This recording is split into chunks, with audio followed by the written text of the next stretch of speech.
Pag ika'y minahal, ang tugon natin doon ay pagmamahal din sa larawan ng pagiging mapagpasalamat. At kapag tayo ay mapagpasalamat, tayo nagiging tunay na masaya.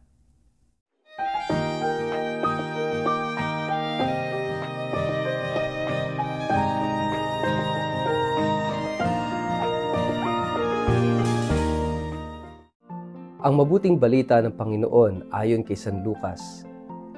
Hindi nagtagal at si Maria ay nagmamadaling pumunta sa isang bayan sa bulubundukin ng Huda. Pagdating sa bahay ni Zacarias, binati niya si Elizabeth. Nang marinig ni Elizabeth ang pagbati ni Maria, biglang gumalaw ang sanggol sa kanyang sinapupunan at siya ay napuspos ng Espiritu Santo. Napasigaw siya sa galak, pinagpala ka sa mga babae, at pinagpala rin ang dinadala mo sa iyong sinapupunan. Sino ako upang dalawin ng ina ng aking Panginoon? Sapagkat pagkarinig ko ng iyong pagbati, ay gumalaw sa tuwa ang sanggol sa aking sinapupunan. Pinagpala ka, sapagkat sumampalataya kang matutupad ang ipinasabi sa iyo ng Panginoon. Ang mabuting balita ng Panginoon. Word of the day, hear what God has to say. Mapagpalang araw po sa inyong lahat. Kumusta po kayo? Ang ating pong word of the day ay gratitude. Mga kapatid, tayo ay nasa ika-7 araw na ng ating Misa de Gallo, Simbang Gabi o Misa Aguinaldo, at natapat na ngayon din ay ika-4 na linggo sa panahon ng Adbyento. Kaya medyo nagkaroon tayo ng adjustment sa ating gospel reading today. Supposedly, ngayon ay babasahin natin ang Ebanghelyo tungkol sa Magnificat o yung awit papuri ni Maria. Subalit dahil mas mataas ang pagdiriwang ng linggo ng Adbyento, ang ating gospel ngayong araw na ito ay pang-araw ng linggo, na kung saan ay katulad ng ating gospel na binasa kahapon sa ika-6 na araw ng ating Misa de Gallo. Subalit, mayroong mahalagang itinuturo sa atin ngayong ika-7 na Misa de Gallo and at the same time 4th Sunday of Advent. At ano yon? Sinindihan sa araw na ito ang ika-4 na kandilang pang-Adbyento at tinatawag natin itong Candle of Love.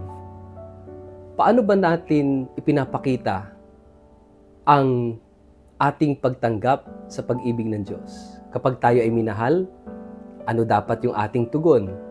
Hindi ba't pagmamahal din? Sa paanong paraan?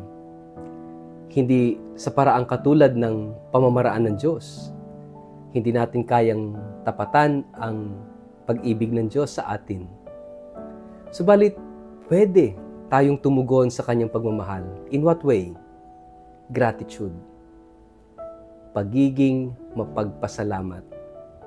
Sa harap ng Diyos na umiibig sa atin ng lubos, ang tanging magagawa lamang natin is humble submission out of gratitude. Humble submission.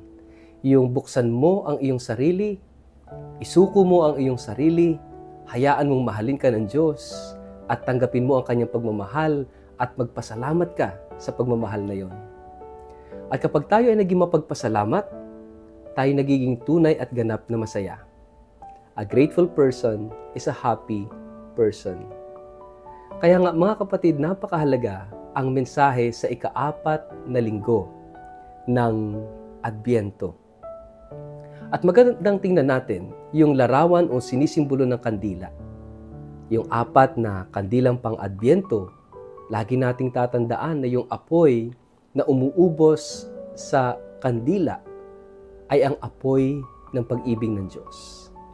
Ang pag-ibig na nagbibigay ng pag-asa, na sinindahan natin yung Candle of Hope during the first Sunday of Advent, yung pag-ibig na nagbibigay ng kapayapaan.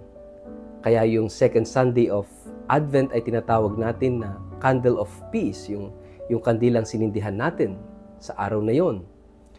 At yung pag-ibig na nagbibigay ng kagalakan. Kaya nga last Sunday, Gaudete Sunday, sinindihan natin ang kandila ng kagalakan or candle of joy. Lahat ng ito ay bunga ng pag-ibig ng Diyos. At ang pag-ibig ng Diyos ay tulad ng isang apoy na umuubos sa kandila. Pero magandang tingnan natin sa buhay natin pang-araw-araw. Ang tanong is, what consumes you? Ano ba yung umuubos sa iyo? Baka kasi hindi pag-ibig eh.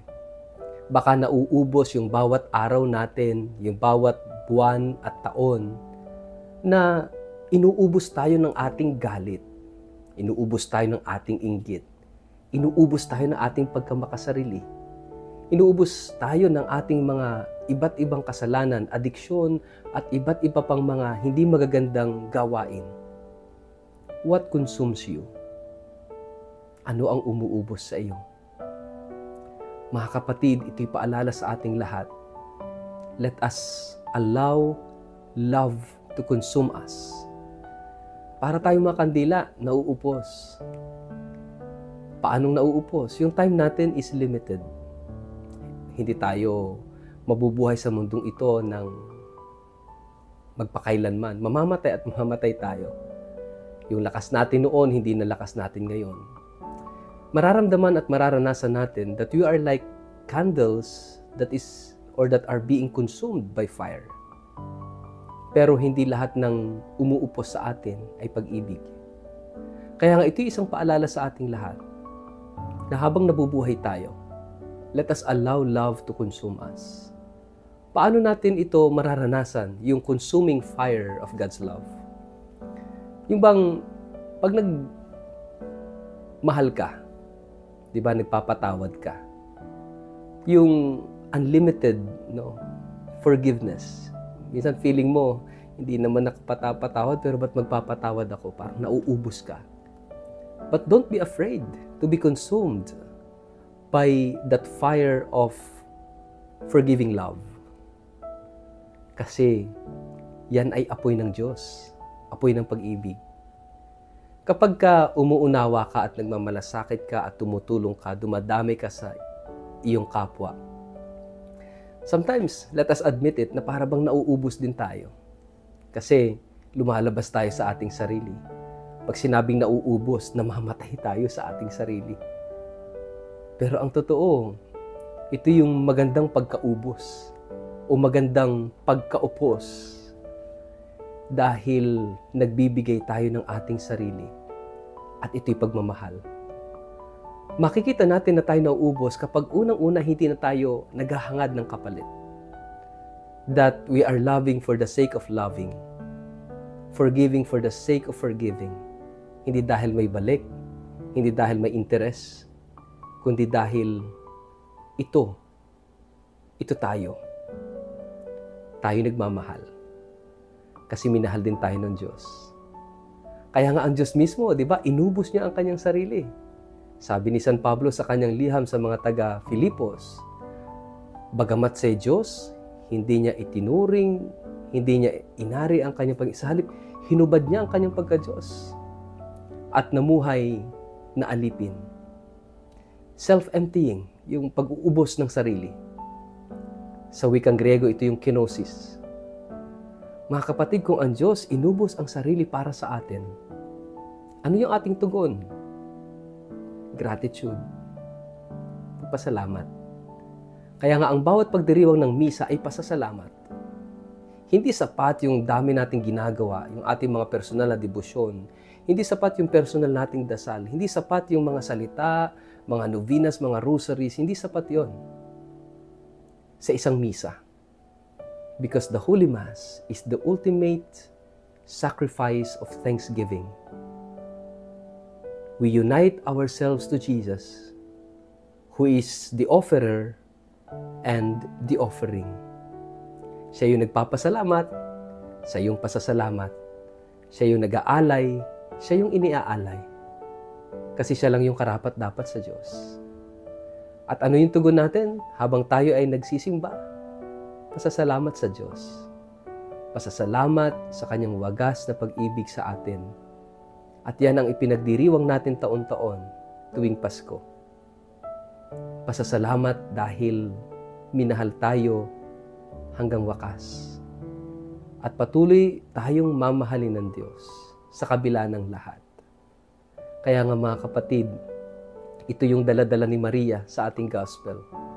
Yung pag-ibig ng Diyos na pumuspos sa Kanya, gusto niyang ibahagi sa Kanyang pinsan na si Elizabeth. At magpahanggang ngayon, ito yung gustong dalahin sa atin ni Maria. Si Jesus, na tayong lahat mahal ng Diyos. At ganito tayo kamahal ng Diyos. Ibinigay niya ang Kanyang bugtong na anak upang tayong lahat nasasampalataya sa Kanya ay hindi mamatay kundi magkaroon ng buhay na walang hanggan. Ganyan tayo kamahal ng Diyos. Sa ngalan ng Ama, ng Anak at ng Espiritu Santo. Amen. Ama naming Diyos, salamat po. Salamat sa lahat. Salamat sa pag-ibig mo. Amen. Pagpalain po kayo at ingatan ng makapangyarihang Diyos, Ama at Anak at Espiritu Santo. Amen.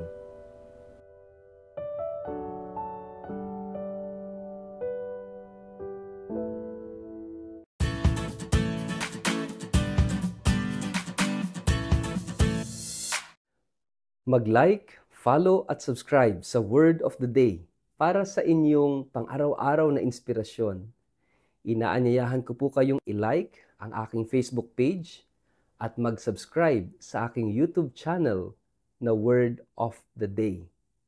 Samahan ninyo ako sa araw-araw na pagninilay ng Ebanghelyo upang mapalalim ang ating pananampalataya at magkaroon ng gabay sa bawat hakbang ng ating buhay, araw-araw. Kaya po, huwag kalimutang mag-follow at mag-subscribe upang manatiling updated sa ating pang-araw-araw na pagninilay. Maraming salamat po at naway patuloy tayong pagpalain ng Diyos.